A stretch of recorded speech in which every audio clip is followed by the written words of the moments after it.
So how do you get a voice on the iPad? Well, let's get started. So it kind of depends on what exactly you mean by that. Because if you want to just like capture your voice, you can open up the voice memos, the built-in app where you can just start speaking into your iPad's microphone and, capture your voice and do some other, perhaps add some effects or whatever.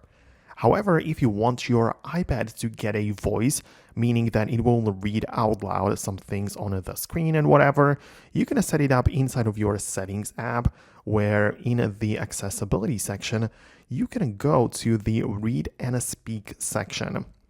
There are two main things to pay attention to. There is the speak screen, which you need to have the toggle enabled, right? And what it means is that whenever you happen to be somewhere inside of an app where there is some text, you can swipe down from the top of the screen, from the top edge, but with two fingers like that. And this will trigger the speak screen feature, and it will just start reading all of the text available on the screen to you. So the iPad technically gets a voice like that.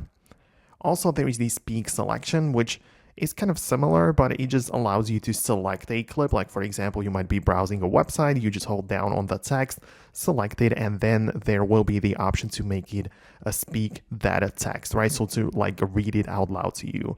So that would be another thing.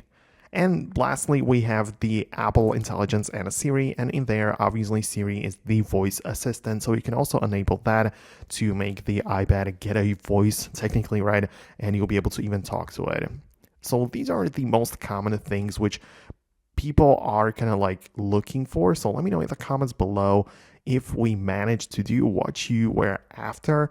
Thanks a lot for watching. Most definitely stay tuned by subscribing, and I'll talk to you later in the next tutorials as well.